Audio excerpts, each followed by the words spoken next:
სერგეი, საღამოშვიდობის, თქვათ, მშვიდობის არ გვაქვს, ისეთი ხდებოდა დღეს თბილისის ცენტრში, მაგრამ ეს მოვლენები დიდ გავლენას ახდენს იმაზე, რომ თუნდაც ქვეყნის შიგნით ამ პუტინის ლოიალის და ადგილობრივ რუსეთუმე ქართველებს და იმათ, რომლებიც ძალიან დაემსგავსნენ მათ ახლა უკვე არა მარტო ლაპარაკში, არამედ ქმედებებში დაინახონ, რომ ძალიან მნიშვნელოვანი ცვლილებების წინაშე ვდგავართ ახლა უკვე.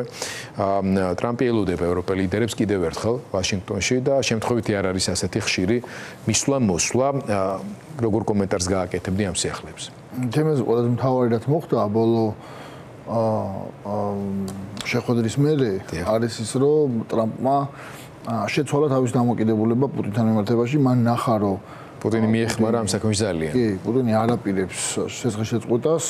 თითქოს მანამდე რაღაც პუტინის თამაშის წესებით მიდიოდა ეს, მათ შორის ალასკის შეხვედრის ირგვლივ, მაგრამ მე გამოჩნდა, რომ არაპირებს არაფრის შეცვლას, არც შეტევების გაჩერებას უკრაინაზე და არც მოლაპარაკების მაგიდასთან უსვას. ის მისი პოზიცია, რომ ზელენსკი კი მოსკოვში ჩამოვიდესო, ამის ყველაზე კარგი დადასტურება იყო. ხო, რითაც ნათელი გახდა, ამაზე მე მგონია, რომ ამერიკულმა მხარემ ძალიან ნათლად ჩამოაყალიბა თავის პოზიცია, რომ ეს ნიშნავს, რომ რუსეთი უბრალოდ წინააღმდეგი არის ომის დამთავრების, შეწყვეტის აღარაფერს ამობ დიდ შეთანხმებაზე, ხო?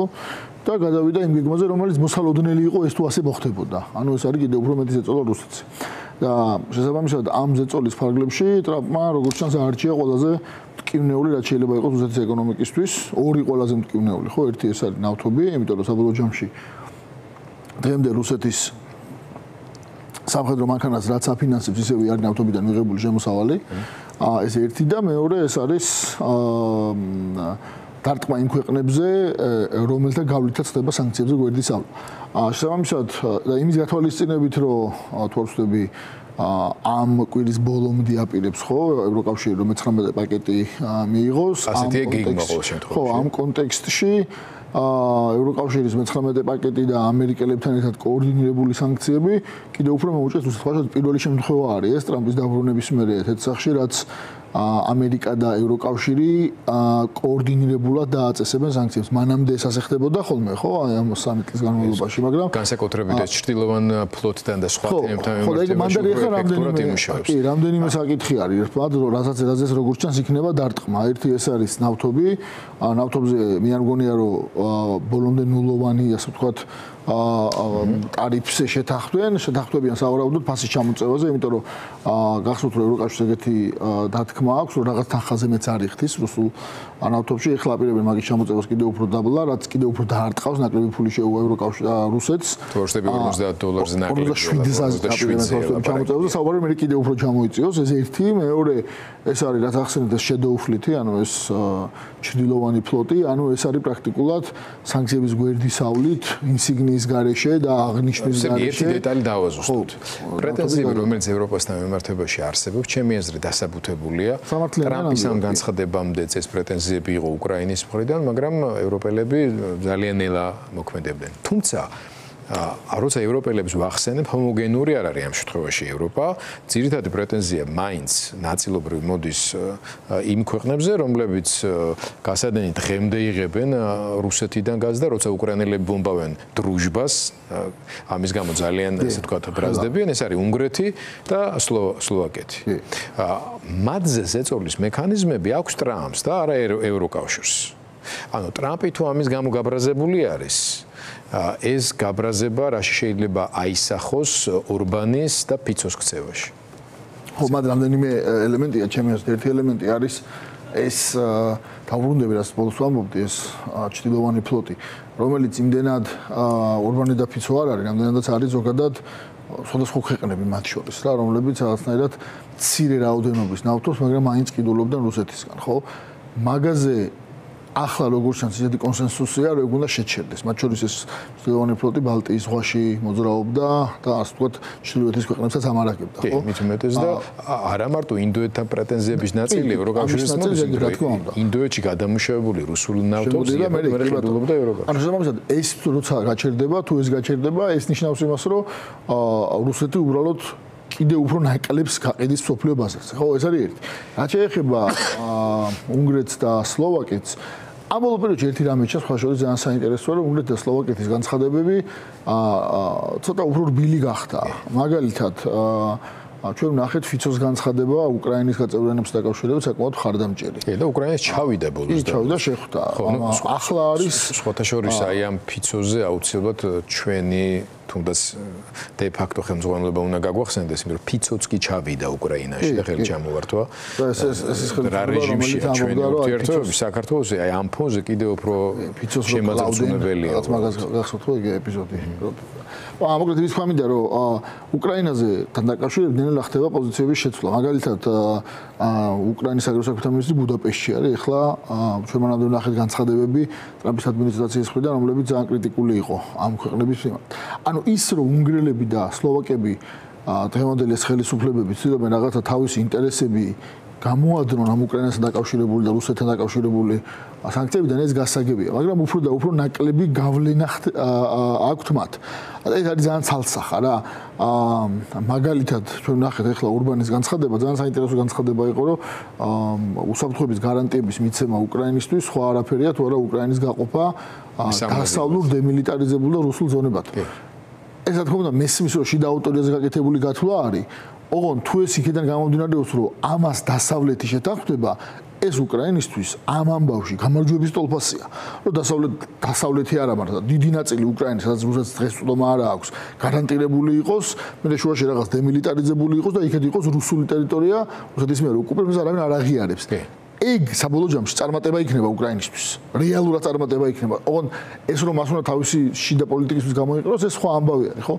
საბოლოო ჯამში იმის თქვა მინდა რომ ეს მათი ვეტოს რესურსი ნელ-ნელა მცირდება. მათ შორის არა მარტო ტრამპის გამო, არამედ ასევე ევროპელების ძალიან საღი პოზიციის გამო. მე მგონია რომ ჩვენთან მიმართებაშიც, ამ შემთხვევაში იგულისხმება ქართულ ოცნებაზე რა სანქციებიც არის გაჩერებული, ამ კონტექსტშიც რაღაც ეტაპზე მათი ვეტო გახდება შეუძლებელი. ასეთი განცდა მაქვს, რაიმე კონკრეტული ეს არა მაქვს საფუძველი, მაგრამ დინამიკას რასაც ხედავ, მაგრამ გვაქვს კონკრეტული ფაქტები, სერგი, ეს უკავშირდება ყაველაშვილის ხელმოწერით მიწერილ ღია წერილს ტრამპისადმი და უკან დაწეულ შიდა აუდიტორიისთვის თითქოს, მაგრამ მაინც ჩაჩერიშვილის მიერ უკვე ღია მტრად და deep state-ად დასახელებულ პრეზიდენტ ტრამპს.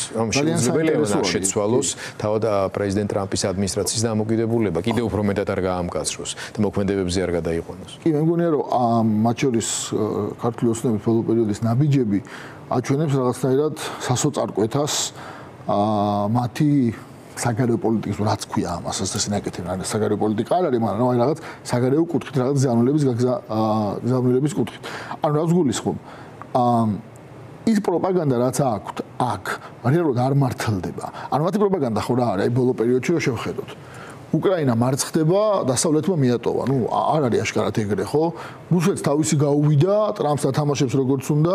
ნუ ფაქტია, რომ პროცესები სხვანაირად მიდის, ხო? რაღაც ეპიზოდში შეიძლება ეგ განცდა შექმნილი იყო და პროპაგანდის ამათ კარგად ისარგებლა, მაგრამ ნუ აშკარად მაინც არ მიდის ხალხი, ხო? დახოდრის შემდეგ იყო ეს განცდა. ასევე არის ის, რომ აი რაღაც მას ვთქვათ, ევროპის შიგნით კონსენსუსი არ არსებობს, შეთანხმება არ არის და არიან ფრაგმენტირებულები. კიდევ ერთხელ ვამბობ, ისინი ვინც კონსენსუსს არ ღვევდნენ, უფრო და უფრო ახლოს არიან კონსენსუსთან, მათ შორის უკრაინასთან ურთიერთობებშიც, ხო?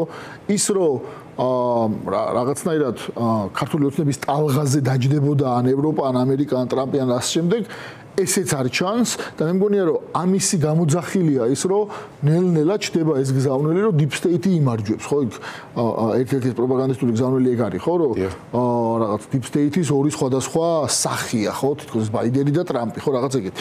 ანუ მოკლედ საბოლოო ჯამში ეს არის სრულიად შემეძე ტრაგიკული საგარეო პოლიტიკის მცდელობა, იმდენად არა ჯანსაღი, არა უაზრო, ასე ვთქვათ, რომ ერთადერთი რაც ამას შუელის არის რაღაცნაირად აი ამ პროპაგანდის დიდი ტილოთი წმენდა. იმიტომ რომ სხვა არაფერი რეალურად უკან არ არის, ანუ არაფერი, არც ერთი ნაბიჯი უკან არ არის, რაც აჩვენებს იმას, რომ მათ რაიმე წარმატება შეიძლება ჰქონდეთ და ამ ყველაფერში კიდევ ერთხელ ჩვენ მაინც ლაპარაკობთ და ვაანალიზებთ ხოლმე, რასაც ვხედავთ, ხო?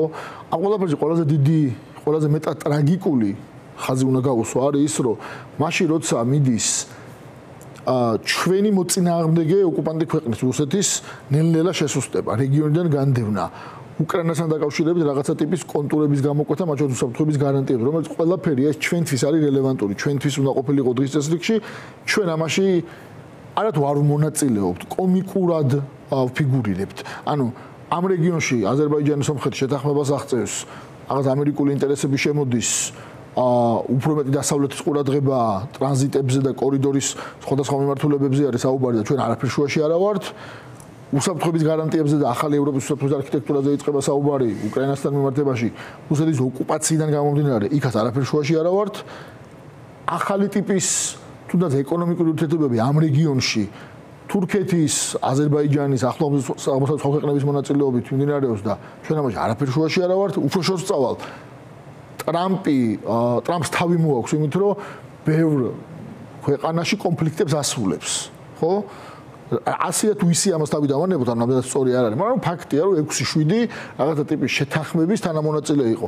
მანდაც არაფერ შუაში არა ვართ, ანუ ჩვენი საგარეო პოლიტიკა დღეს გახდა რაღაცა პიარული გზავნილების გადამუშავება, მონელება და მე ამისი ხალხისთვის მიყიდვა. ოღონ ყველანაირი კონკრეტული ნაბიჯის გარეშე. აი მაგალითად, თუნდაც ის ფაქტი, რომ ვიზა ლიბერალიზაციაზე და ძალიან კონკრეტული უკან დახევების ხარჯზე, ანუ რეალურად ეროვნული ინტერესების თვალსაზრისით ყველგან ნაბიჯ უკან ვიხევთ, მათ შორის ტერიტორიული მთლიანობის აღდგენის მხრივ, სეპარატისტულ ანკლავებთან დამოკიდებულების ნაწილში, რუსეთთან ურთიერთობების ნაწილში, ევროკავშირში ინტეგრაციის ნაწილში, სამეზობლოში ჩვენი გავლენების კიდევ უფრო მეტად შეკვეცის ნაწილში, თურქეთთან ურთიერთობების ნაწილში, აი არ შემიძლია რომ კიდე არ ვახსენო, თურქეთის მიმართ დიდი პატივისცემით ვარ განწყობილი და ეს ქვეყანა ჩვენი ანუ საქართველოს დამოუკიდებლობის და ტერიტორიული მთლიანობის ერთ-ერთი პირველი ძლიერი მხარდამჭერია ჩვენი თავდაცვის ძალების მშენებლობაში უზარმაზარი დახმარება აქვს გაწეული და ახლაც საქართველოს ნატოში